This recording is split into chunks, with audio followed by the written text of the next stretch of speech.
Assalamualaikum warahmatullahi wabarakatuh. Perkenalkan, nama saya Syifa Akila Rizka. Saya dari kelas 10 MIPA 3 nomor absen 35. Tema video kali ini yaitu mengidentifikasikan tumbuhan paku, tumbuhan lumut, dan juga tumbuhan tingkat tinggi. Tujuan saya membuat video kali ini adalah untuk mengetahui struktur ciri morfologi, cara perkembangbiak, dan juga klasifikasi dari tumbuhan paku, tumbuhan lumut, dan juga tumbuhan tingkat tinggi. Tumbuhan pertama yang akan saya bahas yaitu tumbuhan paku. Tumbuhan paku yang saya pilih ialah Adiantum peruvianum atau bisa disebut juga dengan suplir silver dollar atau suplir gung. Klasifikasi dari tanaman ini yang pertama kingdomnya ada Viridiplantae, lalu divisinya ada Pteridophyta, kelasnya Polypodiopsida, ordonya Polypodiales, lalu familinya ada Pteridaceae, genusnya Adiantum, dan spesiesnya Adiantum peruvianum. Ciri-ciri dari tanaman ini, yang pertama memiliki daun yang lebar dan kaku. Yang kedua, panjang ental lebih dari 50 cm. Ental memiliki percabangan 2 sampai dengan 3 buah. Yang ketiga, beberapa cabang ental memiliki percabangan lagi. Lalu yang keempat, indusia terdapat pada tepi daun. Selanjutnya, struktur ciri morfologi dari tanaman suplir ini, yang pertama, akarnya serabut dan tumbuh dari rizoma. Yang kedua, daun berbentuk kipas atau jejer genjang. Yang ketiga, mempunyai batang yang bercabang. Yang keempat, telah dapat dibedakan akar, batang, dan daun. Yang kelima, memiliki daun yang makrofil. Tumbuhan suplir berkembang biak secara vegetatif atau aseksual dengan stolon yang menghasilkan gema atau tunas.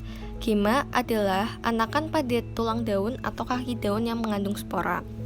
Perkembangbiakan generatif atau aseksual melalui pembentukan sel kelamin jantan atau spermatozoid atau gametangium jantan atau antheridium, dan sel kelamin betina atau ovum atau gametangium betina atau archegonium.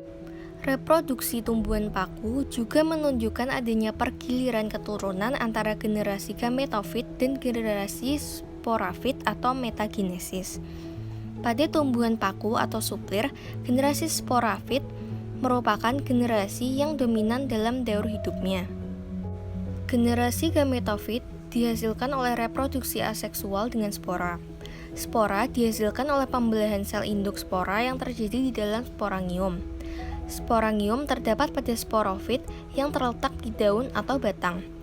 Spora haploid yang dihasilkan diterbangkan oleh angin dan jika sampai di tempat yang sesuai akan tumbuh menjadi protalus dan selanjutnya menjadi gametofit yang haploid. Archegonium menghasilkan satu ovum haploid dan antheridium menghasilkan banyak spermatozoid berflagel yang haploid. Spermatozoid bergerak dengan perantara air menuju ovum pada archegonium. Spermatozoid kemudian membuahi ovum. Pembuahan ovum oleh spermatozoid di archegonium menghasilkan zigot yang diploid. Zigot membelah dan tumbuh menjadi embrio, dan embrio tumbuh menjadi sporofit yang diploid. Selanjutnya yang kedua yaitu ada tumbuhan lumut. Tumbuhan lumut yang saya pilih ialah Bryopsida sp atau lumut daun. Klasifikasinya sebagai berikut. Yang pertama kingdomnya Plantae, divisinya Bryophyta, kelasnya Bryopsida, ordonya Bryopseales, familinya Bryopseae, genusnya Bryopsida, dan spesiesnya Bryopsida sp. Struktur ciri morfologi dari tanaman lumut daun ini yang pertama akarnya. Memiliki akar yang menampilkan warna coklat seperti tanaman jenis lainnya. Namun, biasanya akar tanaman ini akan terlihat basah sehingga warna coklatnya akan terlihat seperti coklat yang agak kehitaman. Ukuran dari akar yang dimiliki oleh tanaman lumut daun ini cukup kecil, maka tak heran jika tanaman lumut daun ini memiliki akar yang hanya berada di bagian permukaan tanahnya saja. Yang kedua yaitu batangnya, memiliki warna yang hijau tua. Batang yang berasal dari tanaman lumut daun ini bisa bertumbuh dengan tegak apabila akarnya memiliki proses perkembangan yang baik. Secara umum, batang lumut daun ini termasuk pada batang yang semu dan berbeda dengan jenis tanaman lainnya. Yang ketiga daunnya. Daunnya berbentuk seperti lembaran dan tersusun dengan cara yang spiral. Daunnya berwarna hijau. Lumut berkembang biak secara aseksual dan seksual. Reproduksi aseksual dilakukan dengan spora. Spora dihasilkan oleh pembelahan yang terjadi dari sporangium lumut sporofit atau sporogonium. Spora yang dihasilkan sporofit ialah spora haploid. Spora tersebut tumbuh menjadi protonema, kemudian tumbuh menjadi gametofit haploid. Reproduksi seksual lumut terjadi dengan adanya penyatuan gamet jantan atau spermatozoid dan gamet betina atau ovum. Spermatozoid bergerak dengan perantara air menuju ovum pada archegonium. Spermatozoid kemudian bertemu dan membuahi ovum atau bisa disebut juga dengan fertilisasi. Reproduksi lumut tersebut menunjukkan adanya pergiliran antara generasi gametofit atau haploid dan generasi sporofit atau diaploid. Pergiliran antara generasi gametofit dengan generasi sporofit disebut dengan metagenesis. Pada lumut, gametofit ialah generasi yang dominan dalam daur hidupnya.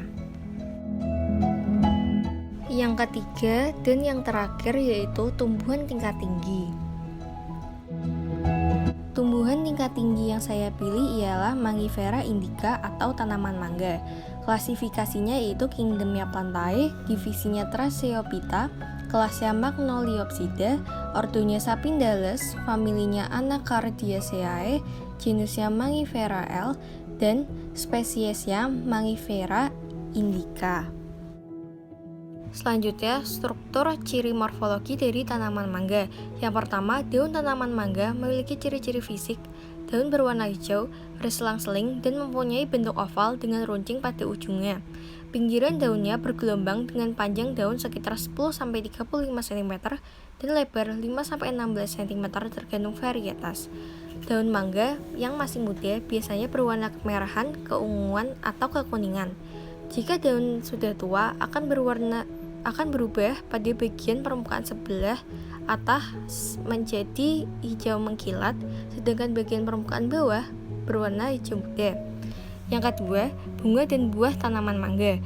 Pohon mangga mempunyai bunga berbentuk bulir ujungnya dengan panjang 1-1,5 cm. Ukuran bunga mangga sangat kecil dan berwarna putih, dengan mempunyai 5 kelopak yang panjangnya sekitar 5-10 mm. Apabila kelopak bunga mangga rontok, buah mulai akan matang setelah 3-6 bulan. Ukuran buah mangga mempunyai panjang sekitar 10-25 cm, diameter 7-12 cm, berat hingga 2,5 kg, dengan warna buah yang masak antara warna kuning, jingga atau merah, sedangkan pada waktu buah masih muda akan berwarna hijau. Yang ketiga yaitu akar tanaman mangga. Perakaran pohon mangga mempunyai akar tunggang dengan mempunyai cabang pada akarnya. Akar utama akan menancap ke dalam tanah dengan kedalaman sekitar 6 meter. Selanjutnya, batang tanaman mangga. Batang pohon mangga berkayu dengan kulit batang pohon mangga tebal dan kasar dan berwarna coklat gelap hingga abu-abu kehitaman. Batang pohon bisa mencapai ketinggian 40 meter dengan mempunyai ranting di setiap batangnya. Mangga berkembang biak secara generatif dengan penyerbukan padi bunganya. Mangga termasuk Angiospermae atau tanaman berbiji tertutup yang memiliki struktur bunga yang kompleks dan merupakan bunga di mana bagian bunga jantan atau benang sari dan bagian bunga betina atau putih bunga menjadi satu menempati bagian padi bunga yang sama. Penyerbukan pada bunga mangga terjadi pada saat proses menempel serbuk sari atau stamen dari benang sari kepada kepala putek atau stigma. Selain dengan penyerbukan, mangga juga dapat diperbanyak dengan perkembangan vegetatif buatan, yaitu melalui pencangkokan. Pada proses ini, cabang pohon mangga dikupas, kemudian dibungkus dengan tanah sebagai media pertumbuhan dan ditutup dengan plastik. Setelah beberapa lama, akar akan tumbuh dan melepaskan into. Lalu batang bisa ditebang dan ditanam sebagai bibit tanaman baru. Kesimpulan yang dapat saya sampaikan dari video ini adalah kita dapat mengetahui struktur ciri morfologi, cara berkembang biak, dan juga klasifikasi dari tumbuhan paku, tumbuhan lumut, dan juga tumbuhan tingkat tinggi. Itu saja yang dapat saya sampaikan. Mohon maaf apabila ada kesalahan dalam bertutur kata. Kurang lebihnya mohon maaf. Terima kasih. Wassalamualaikum warahmatullahi wabarakatuh.